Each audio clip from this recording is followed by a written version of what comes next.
All right, we're live now. Okay. Well, should we go ahead and start, or do we want to try to text Rosemary or? Oh, you know what? She was in as an attendee, so I just promoted her to a panelist, so she should join. There she is. Great. Hi, Rosemary. All right, well, I'm going to go ahead and. Hi, and I would just like to say I've been trying to join for about almost 10 minutes, so I'm not sure if I had what the problem was, because I was joining with the link that I had been sent. So okay, that's good to know. I'll check because it had you join as an attendee, which is the level when basically when people who are just watching the meeting, so they can't join until we start the broadcast. So I'll double check the links after tonight and make sure that everybody's getting the right stuff. And that you'll want to check panelist. Yeah. Yeah. Yeah. All right. Great. Okay. Well, welcome to tonight's November 10th Mercer Island Arts Council regular video meeting. The time is now 6:36, and I'm Suzanne Scone, Chair of the Arts Council. Tonight's Arts Council meeting is using video conferencing technology provided by Zoom. The video of the meeting is being broadcast live via Zoom and will be uploaded to the city's YouTube channel later this week. City staff, liaisons to the Arts Council, and other panelists are also participating in tonight's meeting remotely. Other public attendance members may be listening to the meeting by telephone or online. Welcome to all, and thank you for joining us tonight. Board members, make sure your microphones are turned on for a roll call, and will staff please call the roll? Okay, Anna Meha. here. Okay. Rachel Bloom. Present. Elizabeth Mitchell. Rosemary Moore. Present.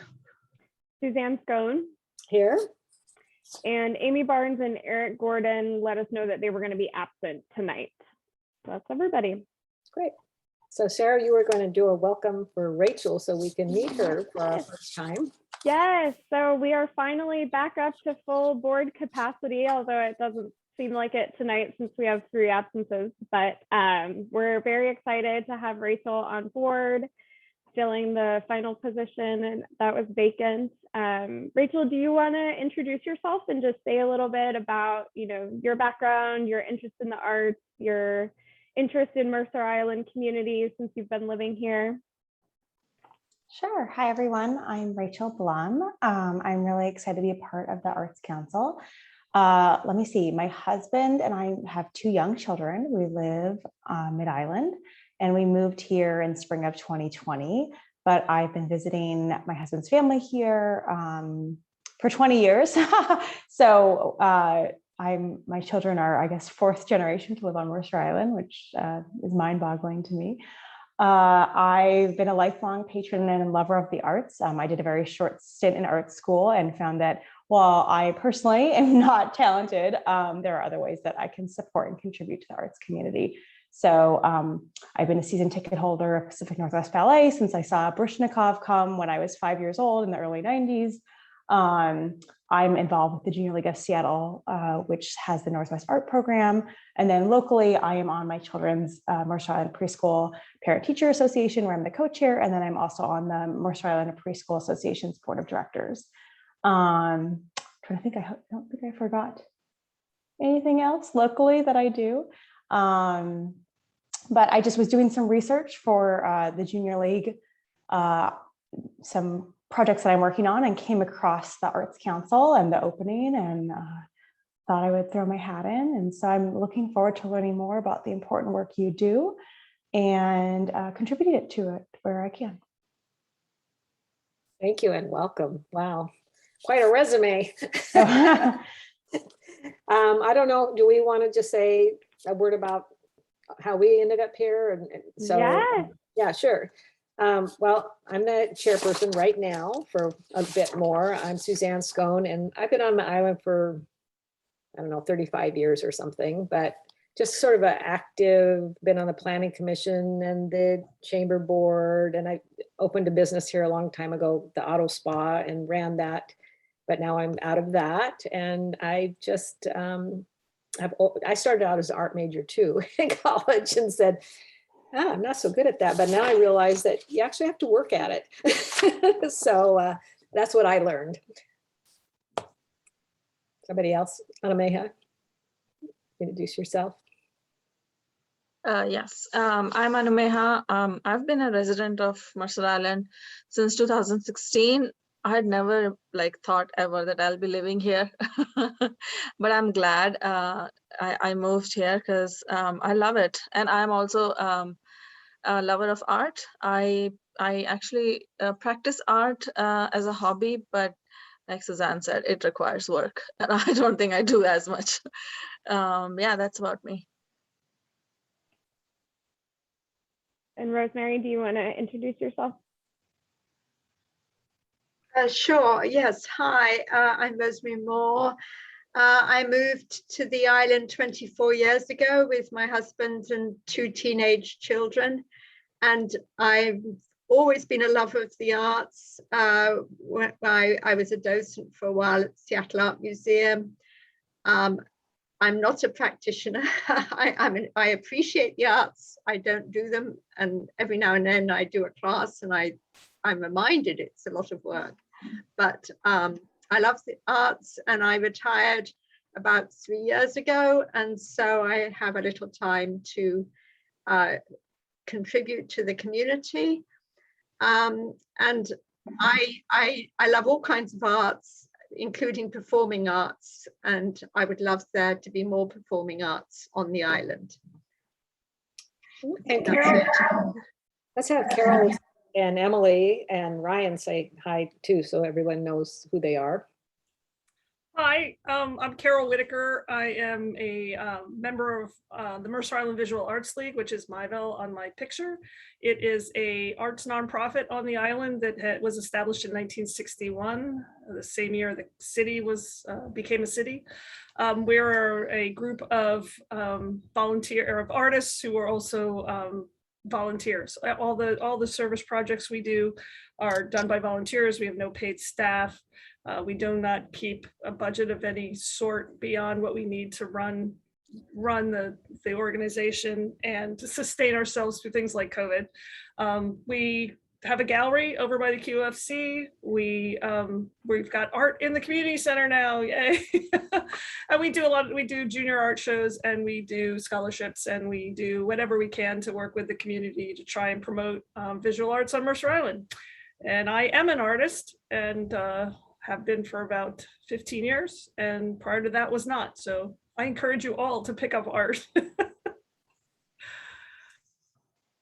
Awesome. I can go next. Hi, Rachel. Nice to meet you. I'm Emily Moon. I'm a local government management consultant, and I'm working closely with the recreation division, and arts is one of the service areas that is nested under the recreation division. Hi, Rachel. Good to see you again.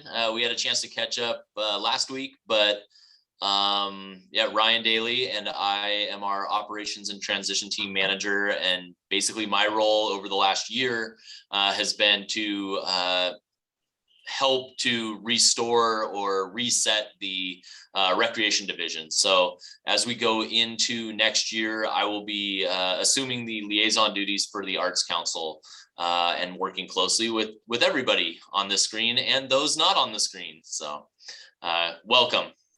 Yeah, thanks everybody for coming tonight. So our, and you know Sarah, so our first item of business is to approve the minutes from the October 13th meeting. So I could use a motion to approve those minutes.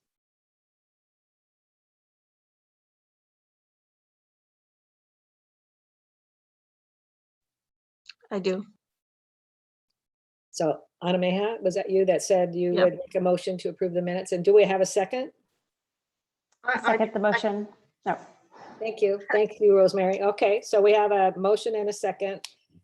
Is there any discussion about the minutes or any corrections anyone wants to make? Okay. So staff can call the roll then. Okay. Rachel Blum, Present. Rosemary Moore, Present and approve. Suzanne Scone, Approved. and Anna Meha. Approved. Great. Okay, the motion passes. Thank you. Thank you. So our second item of regular business is to review the proposed 2022 City Arts and Culture Work Plan. The draft was included in the agenda packet, and tonight's staff requests that we endorse the work plan. For this item, Sarah will, our Economic Development Coordinator, will walk us through that. Okay, so I guess, yes, for the record, Sarah Bluvis, Economic Development Coordinator. So we don't really have a presentation for this item tonight. What we had hoped to do is really just gather any final feedback or questions or concerns on the draft work plan. It's been out there and massaged and refined over the past several months. And, you know, we're looking for your endorsement of the plan tonight so we staff can move forward with finalizing needs related to staffing and other resources to implement the plan. And I just kind of want to remind you all, you know, I think I had included this in a few different emails in regards to this item, but this work plan is not expected, it's not intended to be the Arts Council's work plan. You volunteers, advisory board members are not expected to implement this plan. We've worked with you all over the last year really to identify what the priorities should be next year. One of the main priorities, you know, I would say an overarching umbrella priority is still a rebuilding year for 2022. So the priorities in the work plan are, you know, very much in that vein.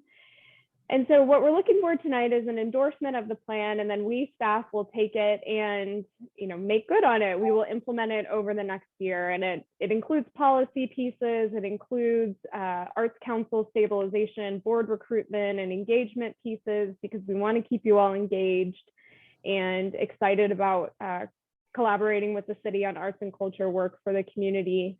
And it will also include, you know, programs and events. So we already know that some programs have been budgeted to some extent for next year, like Mostly Music in the Park and bringing back Shakespeare in the Park. And so we staff will, you know, continue to flush those programs and events out next year and implement on those priorities that we've worked with you all to set forth this year. I think in the future, you know, one of the priorities on the plan is to work on the 23-24 work plan. And our hope for that process going forward is, you know, to really take you all even more, either further up on the level and a more strategic level. So this year we had a committee that Suzanne and Anna Meha and Eric Gordon participated in. We had several committee meetings in addition to some large group work sessions with the full Arts Council to really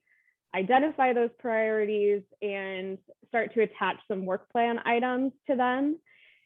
We really needed y'all's help to do that this year because, as you all know, we've been light on staff capacity and working to reset an entire recreation division. So we're hopeful that going forward, you know, we'll be able to really focus on the priorities piece with the Arts Council and build that out and make sure we confirm those. And then staff will continue to get more in the weeds on those different work plan items. So that's kind of, you know, the overview. Again, I can share my screen to show the draft that was included in your packet. And if there, you know, we can kind of just go through each priority, and if there's any issues or concerns, we can address those. And then again, at the end of this item, we're really just looking for a motion to endorse the work plan as presented or amended if we make changes. And then Ryan, Emily, and I can get to work on making sure we can implement the plan next year. So I'll go ahead and share this. Move you all over here. Okay. Can you all see this? Does it need to be bigger? Good. Okay. So again, process-wise, we worked with the Arts Council at the beginning of the year to do a few different workshops on priorities and where we want to go for the next couple of years, knowing that we're still in rebuilding mode. And then we formed an ad hoc committee to dig a little deeper into those priorities and really start fleshing out some of these work plans for this year and going forward. So the ad hoc committee was formed as part of the Arts Immediate Action Plan, which we created at the beginning of the year, and also included the Mostly Music in the Park committee and the gallery committee. And the policy committee worked for over several sessions with us to refine this, provide feedback, pull out more priorities as things seem to rise to the top as needs. So the draft that you're presented is kind of the final draft that had all of those touches. And tonight, again, we're just hoping for your endorsement. So I'll go through it. Priority 1, stabilize Arts Council membership, volunteership, and operations. We included 3 work plan items under this: maintain a full and engaged Arts Council membership, review and update Arts Council board operating procedures, and strengthen the Arts Council's connections with City Council, other boards and commissions, and city staff. And I think for the purposes of this, since it's a small group and it's a relatively short work plan, perhaps we can just go around for each priority and see if anyone has any final questions or concerns.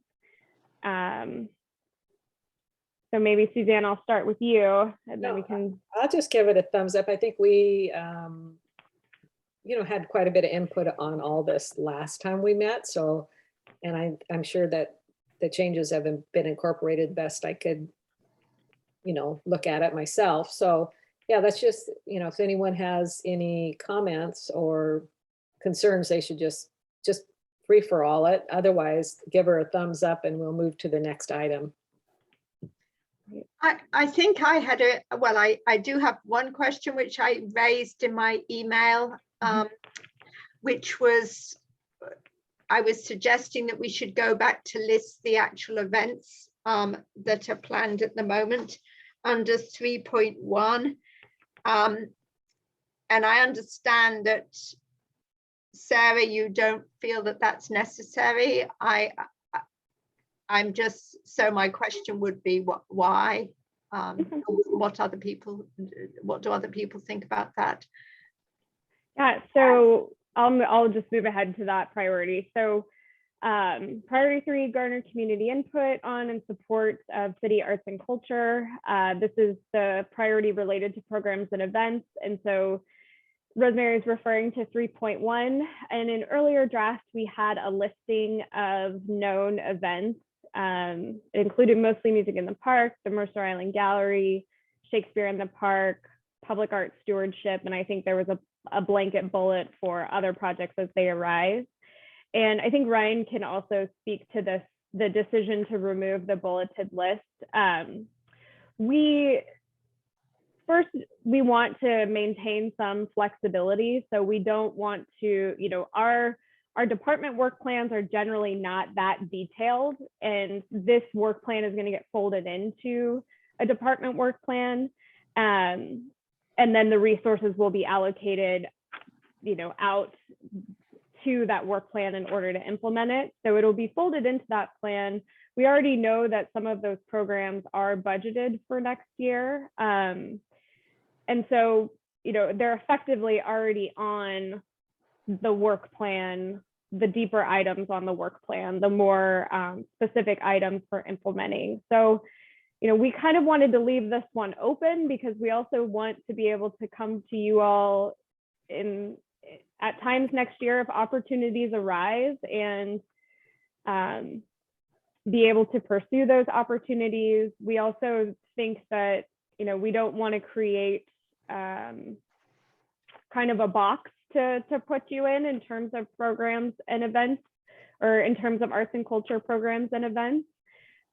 Mostly Music in the Park and Shakespeare, will happen in some way next year. but there's also opportunities to try new things and infuse arts and culture in a variety of programs and departments already. So I think that was some of the rationale for removing the list, to kind of simplify this plan, knowing that we're already kind of planning on doing those events that you mentioned.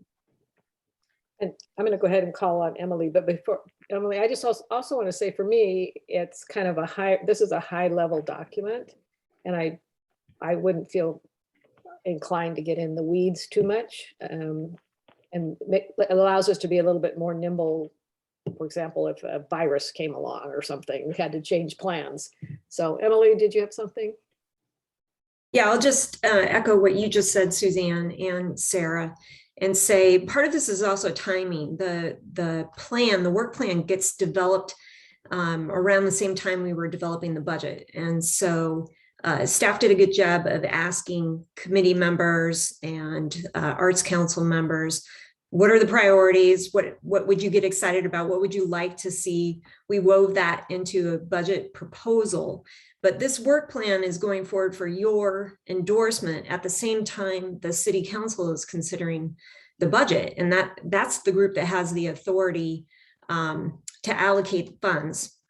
And so I think we just wanted to make sure that we were understanding the timing of those. We didn't want to put elements on the work plan that had not yet been supported, approved for an appropriation from the city council. So that's another thing to just think about. And then lastly, just to underscore, Suzanne, what you just said, the how, you'll hear this theme throughout our discussion of the work plan. The how is informed by your input, but staff really has to go and utilize all of its personnel resources, all of the budget that gets allocated to deliver on these priorities. And the how is the piece that needs to have some flexibility. So I want to keep that in mind. Sarah at the beginning talked about really trying to remind ourselves that as a policy group, as a advisory guidance group, you're going to work at that strategic level. The implementation level is where staff lives. Thank you. Ryan, did you want to pop in, or are you okay? Emily stole my thunder. Okay. No, I would just agree with everything that was said, and Emily touched on the actual implementation, the how piece, and I was just going to echo that as well. So thank you. Okay. All right, Sarah, do you want to keep rolling through this then? Maybe with priority 4 then? Yeah. Just so our eyes can just kind of review the whole document again. Yeah.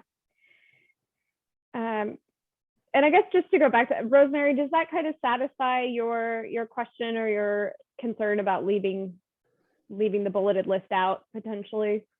Well, I'm aware that I am new to the Arts Council. It's only my 3rd Arts Council meeting. I'm learning how things work, so I have to listen to you all and I think not try and impose my thoughts on a process that I'm still learning to understand.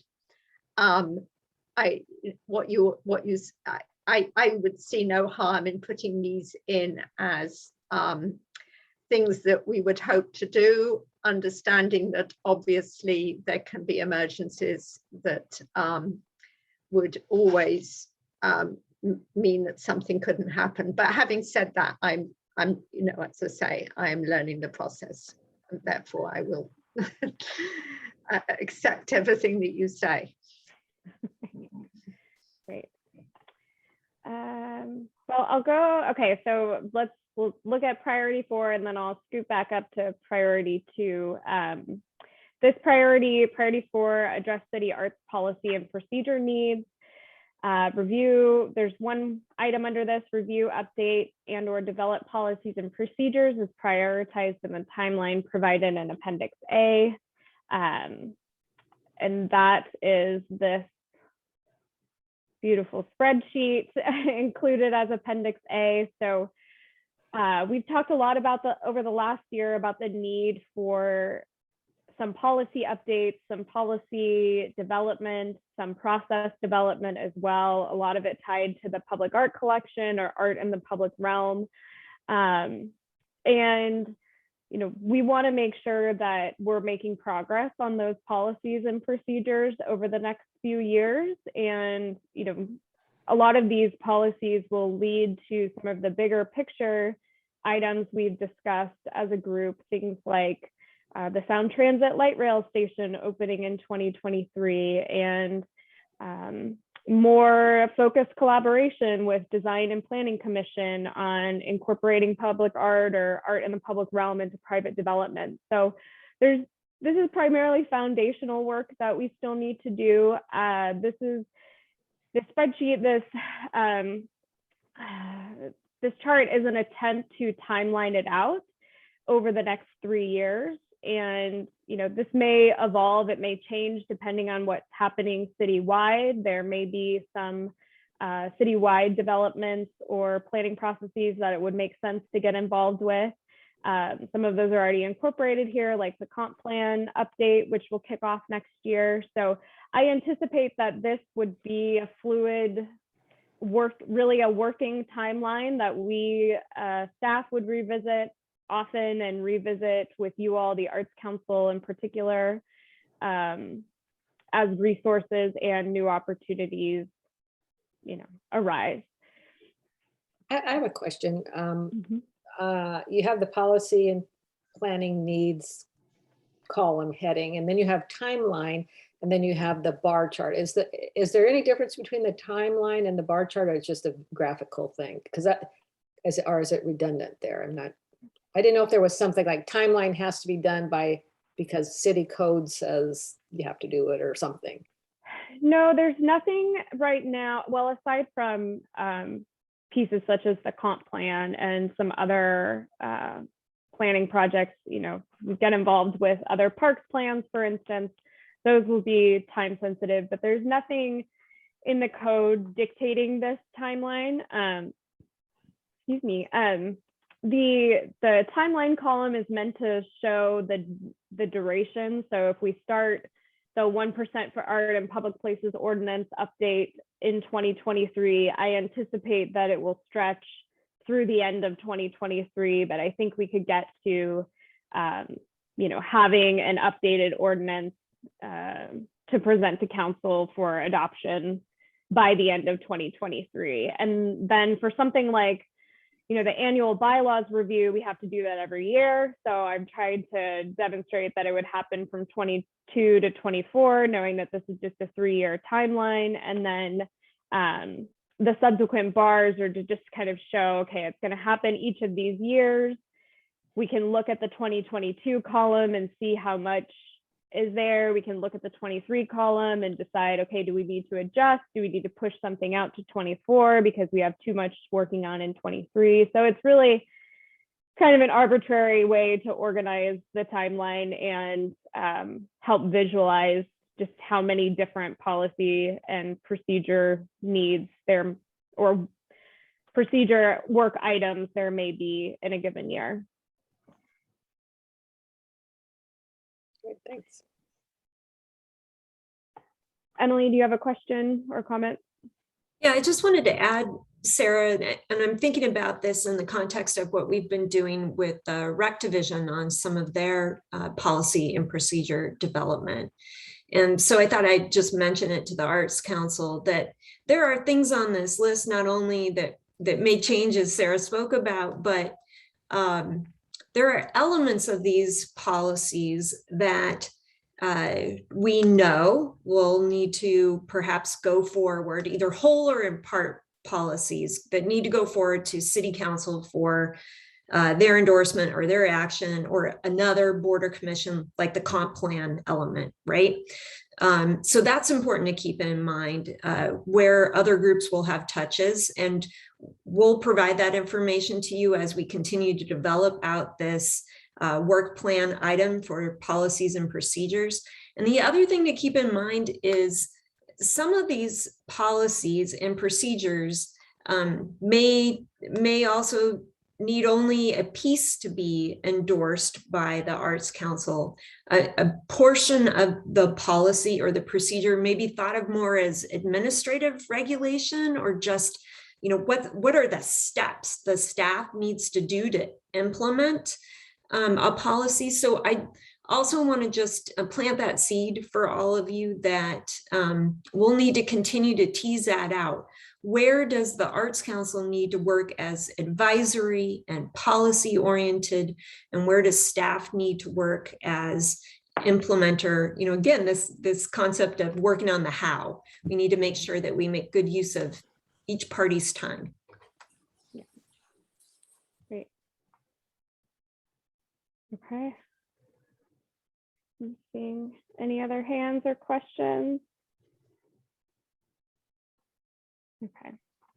Let me just scroll back up to priority 2, which we skipped over, but this is I mentioned before, develop the 23-24 City Arts and Culture Work Plan. There are a couple of pieces in this that are called out. One, again, where we'll really be looking big time to the Arts Council over the next couple of quarters into 2023, into 2022, is really, again, to kind of go through that process to set the arts and culture priorities. The policy committee that we identified to work on this work plan and kind of charting out a roadmap going forward has really, you know, they've done a little work to think about what do we want the city to look like in 3 years or 5 years from an arts and culture perspective. And so I think as we work on that city arts and culture work plan for the next biennium, we'll be asking you all to think about it in that way. You know, at the end of 2024, what do you want to have accomplished, and work backwards from that to really identify the priorities. So it will be much, in some ways, I think, of more of a forward thinking than we were really able to do this year. This year was a lot of like resetting, rebuilding the house, and we'll still be doing a lot of that. But I anticipate that the next biennium will be an opportunity to get back to some of those bigger picture items that we had started working on at the beginning of 2020. Oh no. Oh no. Can you all hear me? Mm-hmm. Okay. Everyone's frozen on my screen, so I think I might be having a display drivers issue. Let's see. Okay. I'm going to X out really quickly. The meeting should continue, and then I will try to get back on. So just hold on just a second.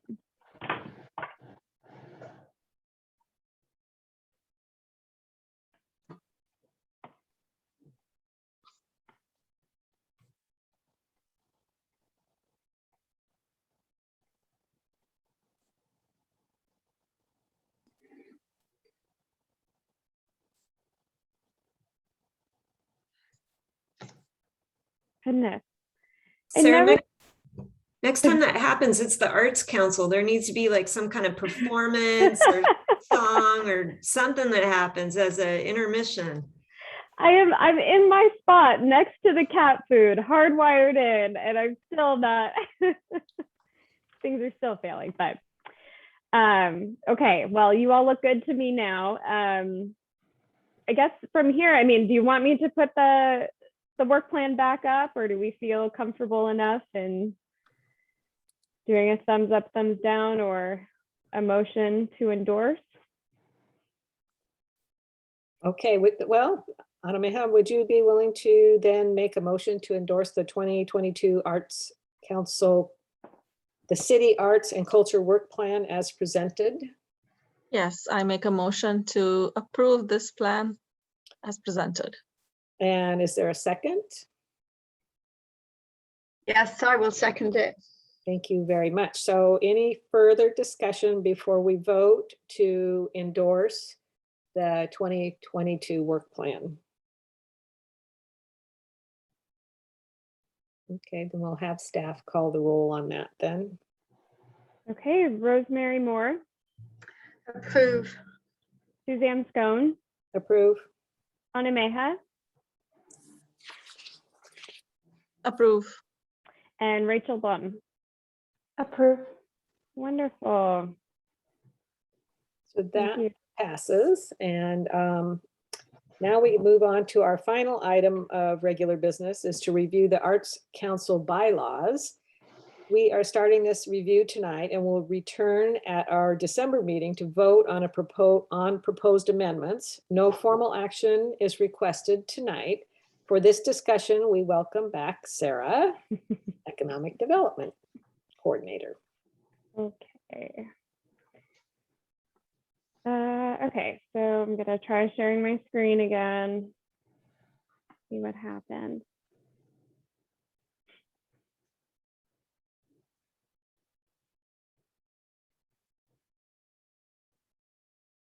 Okay. So all the details in this presentation were included in your agenda packet. This is item number 3. Per your bylaws, the board is required to review your bylaws annually at your July meeting, which we did not do this year. We last did a major review of the bylaws in October of 2019. And last year, we also did not do a review due to the pause in board and commission work during the pandemic. So tonight, as Suzanne stated, we are proposing several amendments and seeking feedback, as well as any other amendment proposals that you board members may have for the bylaws. All of the amendments are included in the agenda packet in a red line version. And then we also included a staff report that includes rationale for the proposed amendments. Ryan and I will be back at the December meeting to seek a vote on the amendments. And again, this is an opportunity for you, the Arts Council, to propose any amendments. If you are not ready to do that or need more time to kind of noodle with all of this, you can certainly propose amendments in December when we come back to the group. So just keep that in mind if you don't have anything tonight that you want to address. So I'm going to go through what was included in the packet, and I tried as best as I could to figure out a way to do this that would be easy to follow. So hopefully you all at least had a chance to read the staff report and look through the amendments. I know, Rosemary, thank you for submitting your comments. That was super helpful, and we will address those as well. So the first amendments that are proposed are to Article 2, and we have 2 amendments that we'd like to see. We'd like to remove the reference to the budget allocation in this article, which is included in this paragraph underneath the bulleted list of the Arts Council goals that references the Arts Council allocating funding from the Arts Council operating budget. So right now, there currently is no Arts Council operating budget, and that concept of an operating budget is something that we've been moving away from as we work on the reset in the Recreation Division. And that's in part because the Arts Council is an advisory board meant to recommend priorities, but not necessarily have operating budget authority.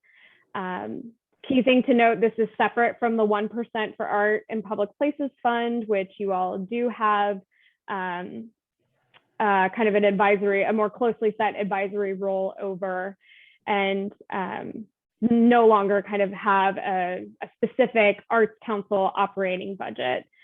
We staff allocate resources again. Once the budget's approved by City Council, we allocate resources from the Recreation Division budget to execute arts and culture work plan items. So we have dedicated budget codes. This is probably getting too into the weeds. Those budget codes have been fairly consistent for the Arts Council over many years. We started in 2018 to do a more regular practice of updating you all on those that operating budget. And I think that's how this line about allocating funding made its way into the bylaws back in 2019. So we just wanted to clarify and make sure that what is included in your bylaws is accurate. It doesn't mean that there's not funding or resources for arts and culture work. It just means that there is not an Arts Council operating budget by name. And then the other piece in this article is to condense the duties and responsibilities that are listed. So you can see all of these redlined out. The duties and responsibilities that are listed in this article are taken verbatim from the establishing ordinance, which again is MICC 0355020. And this is in section B of that ordinance. So it's already these explicit duties and responsibilities are already codified in the ordinance. And we would like to, we suggest removing these from the bylaws and just referring back to the ordinance. And really, this is a way to help limit redundancy and simplify the future review process. There may be times when we update the ordinance based on how the city's evolving and operations are evolving. And so that's one less item that we have to update in the bylaws review if we're just referring back to the establishing ordinance. So we also proposed some amendments to Article 3. The first is in Section 1 for membership. And this is just to align with the recent code changes that were adopted by City Council on June 15th. That includes correcting the number of Arts Council members. Previously it was 9, but per the code changes in June, we're now down to 7. And there were also some slight changes to the language around terms. So we just updated that in the membership line as well to clarify. There used to be a line that in the ordinance, you could not serve more than two consecutive terms. City Council adjusted that in June to allow for times when we may have not a lot of vacancies or a lot of pending vacancies and not a lot of interest in serving on the board. So if there is someone who had been interested, who had already served their 2 terms and wanted to serve a third, they could have the opportunity to continue on the board. So again, this is just the cleanup here is just aligning with what the code changes were that were adopted in June. And then the second piece in this article is in Section 2 for officers. So we're proposing that we add language that identifies a third line of succession if both the chair and vice chair are unable to fulfill their duties. And really what this would come down to is if the chair and vice chair aren't able to attend a meeting, we need to be able to identify someone else who can run the meeting, who can facilitate the meeting in that role. So we recommended including additional language around that type of absence. If both the chair and vice chair are absent from a regular meeting, the chair will appoint another Arts Council member to serve as acting chair.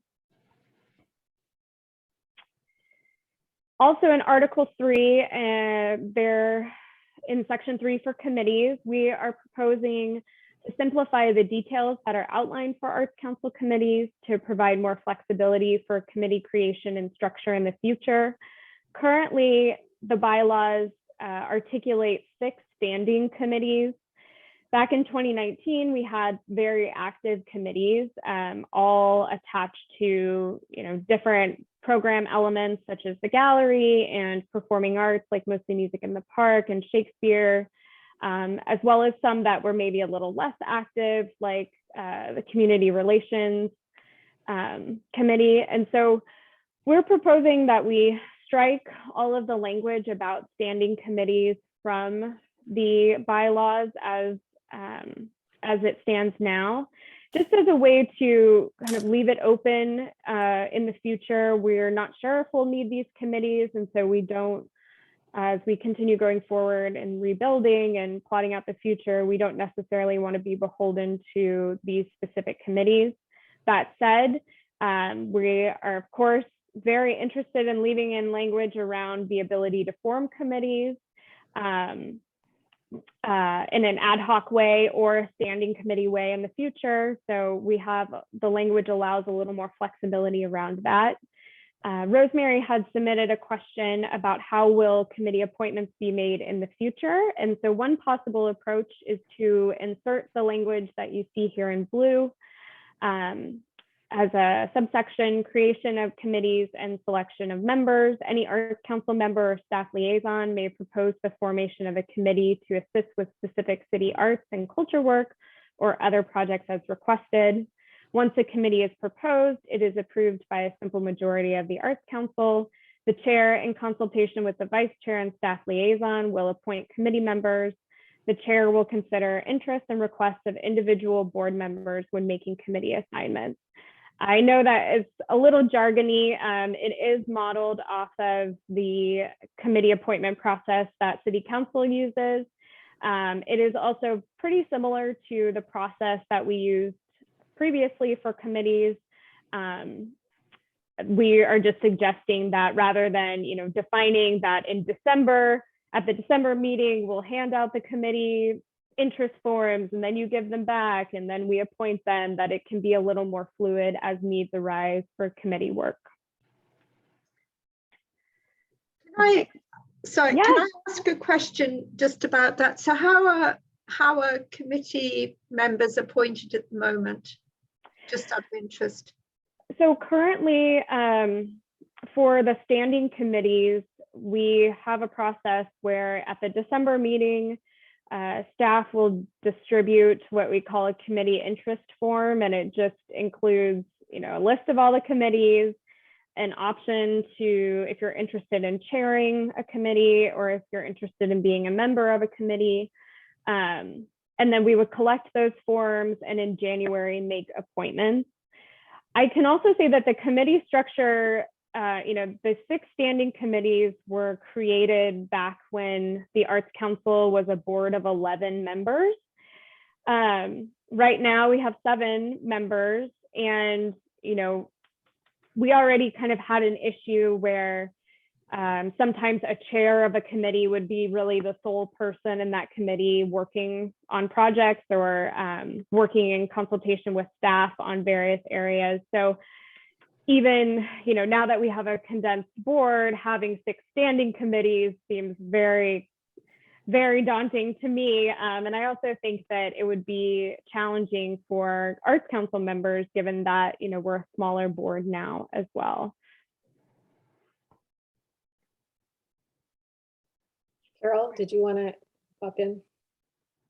Yeah, I'm not sure whether it's appropriate or inappropriate, but in the past, we've had former members of the Arts Council or liaisons such as Myval as part of the committees, and I wondered whether or not that needed to be specified, or whether or not those are just advisors to committees. I'm not sure how that works, but I just thought I'd mention that it's not entirely clear whether these committees are just made up of members of the Arts Council, in which case that could be, that's clear, or whether or not it involves stakeholders and whether or not that needs to be mentioned.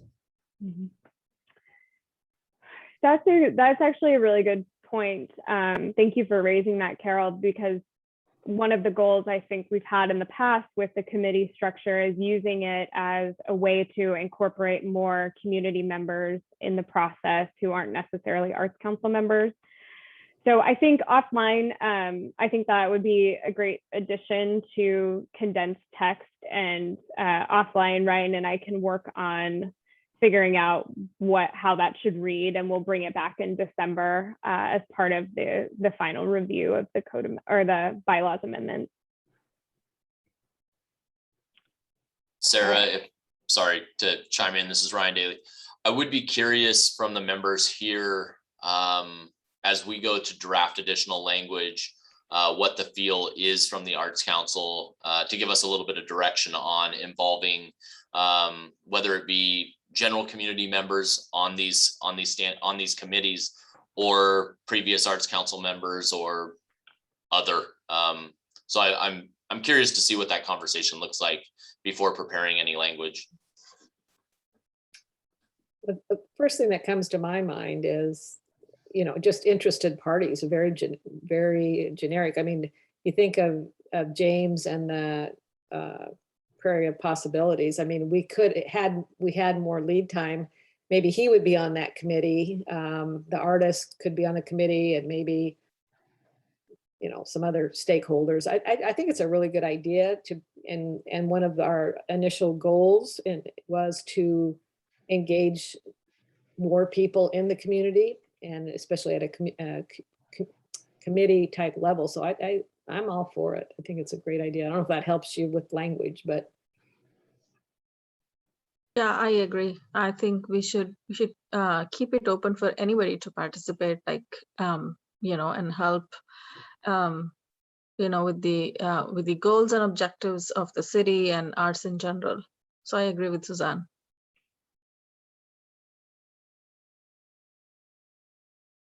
I would agree, and I would also suggest that if members of the Arts Council want to join a commission or a committee, there should be no reason why they shouldn't.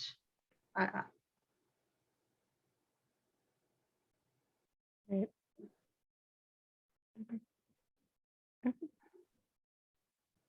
Carol, do you have another comment? Yeah, I was just going to say it could be as simple as just saying that this is an opportunity to involve stakeholders as determined by the committee or as appropriate, so that it's, it should stay, it's really within the hands of the Arts Council members who are on the committees. But I think, that's, you don't have to go very specific. Right. Just an opportunity to do it. Great. Okay. All right. We're almost done with this. So there's a few other proposed amendments in other sections. Section 4 or Article 4, Section 1 on meetings. I'm actually going to turn this over to Ryan to explain the rationale and what we're proposing. Thank you, Sarah. Yeah, what we're proposing is going from a monthly meeting schedule to a quarterly meeting schedule. One of the reasons for this is some of the things we've talked about tonight already. Staying up at that higher level, the policy level. The other part of this is on a staff efficiency aspect. We dedicate anywhere from 12 to 18 hours of staff time to these meetings each month. That becomes fairly significant when it adds up at the end of the year. So what we would encourage is the Arts Council to move forward with a quarterly regular meeting schedule, understanding that there will be additional meeting requirements with joint meetings with the Parks and Recreation Commission or joint meetings with the City Council, special meetings that may come up as it relates to policy items or specific work plan items that need to be moved forward in a more quick or ad hoc manner. What this allows us is those key checkpoints quarterly with the Arts Council to move forward those arts work plan items that we need to get a conclusion for. So I'm happy to answer any questions around it, but that's a staff recommendation that we would be making.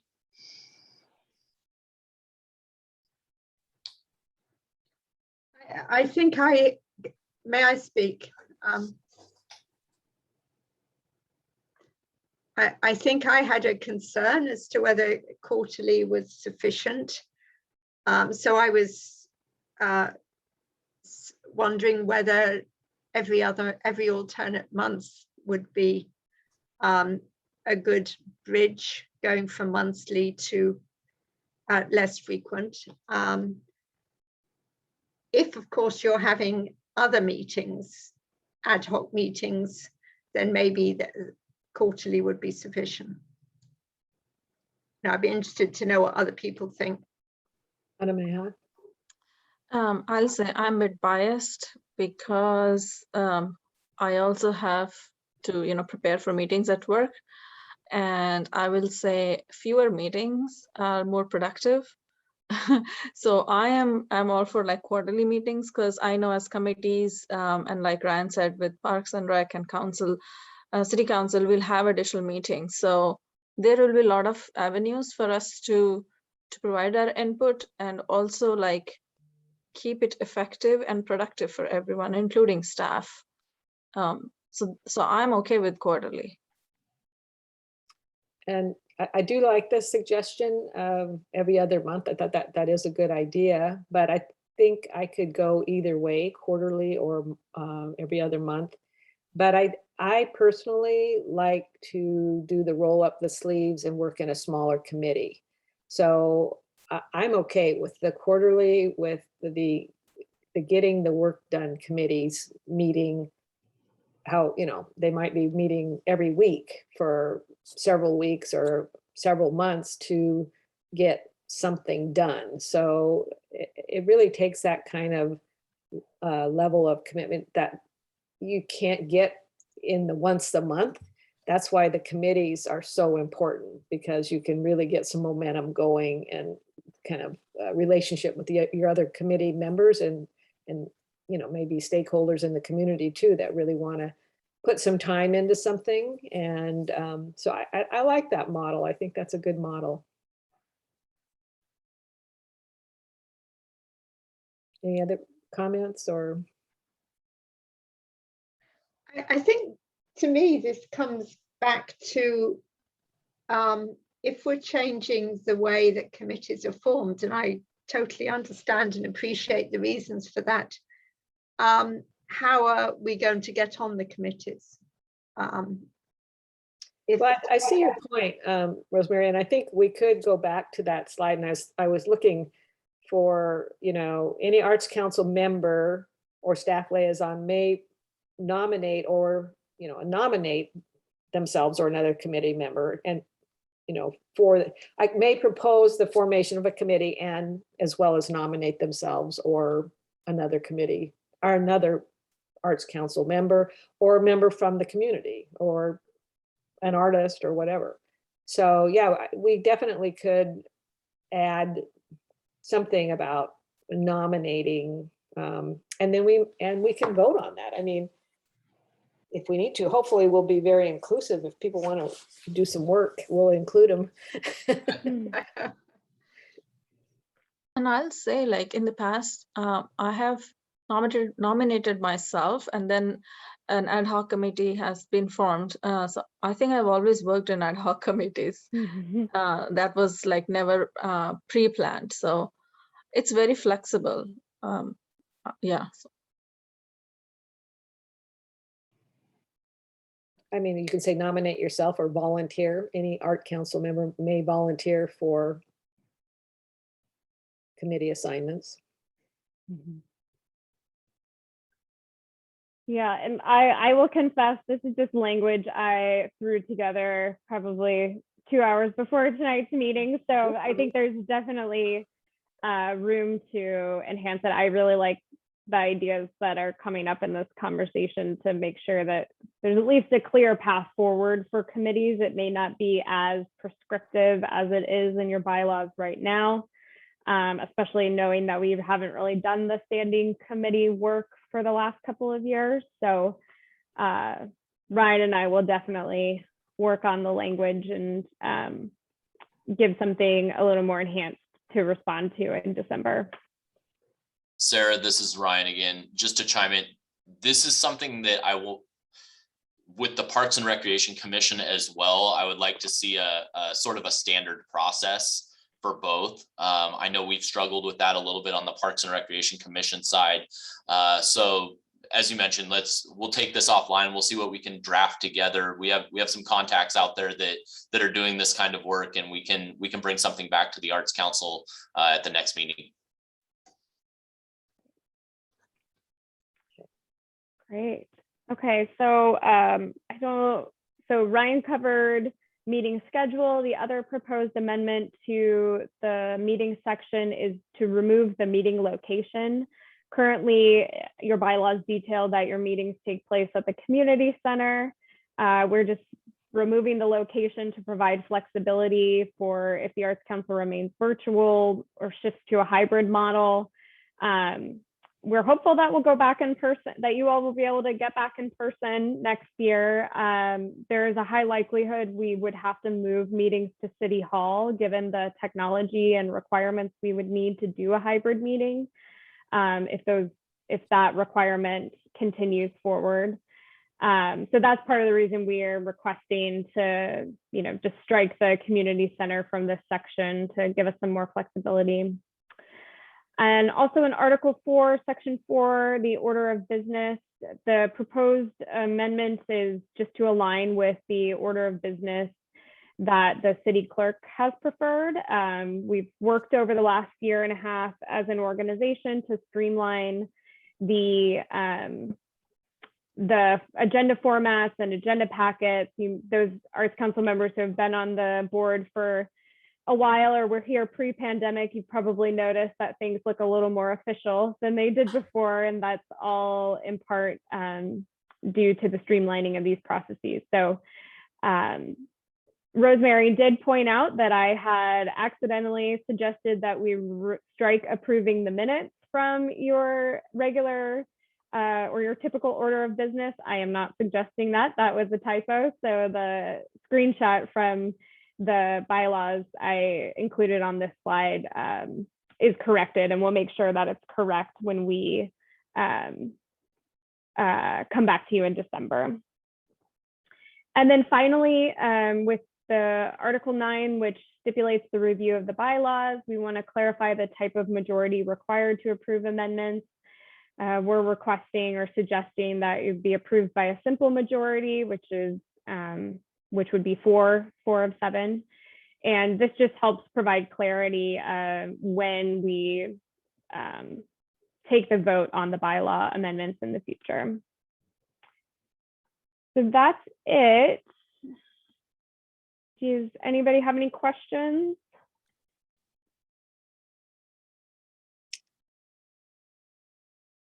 Well, I would just ask that everyone take a quick or put a pin in it. So when we come back to this, look at it now and send staff your comments if there are any further questions or comments, and so that we can get this behind us. And just because I want to get on to the fun work, So yeah, Ryan.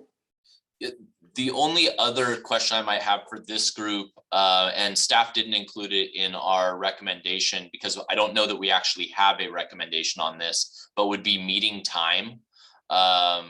Every board and commission seems to meet at a little bit different time.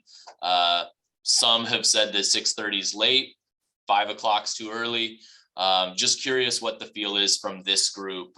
Now is your time to propose any changes, obviously. So I just wanted to bring that forward.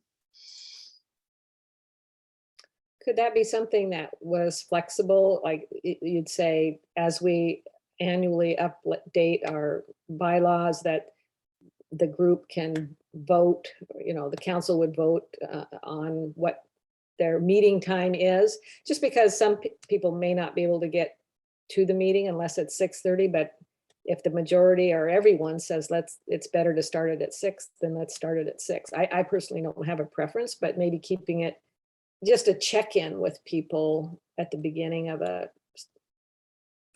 period of time. I don't know what others think about that, or is it better to just pick a number? Would that be one where it might be a good idea for everybody to email, given that not everybody's here tonight? We could absolutely take in that feedback and bring it back at the next meeting. My question was more curiosity based on what this group's feel was, if that was something that wanted to be brought forward. If there's suggestions, we can definitely reach out to the council as a whole and put those forth in a recommendation. Yeah, my preference. Sorry, go ahead. No, go ahead.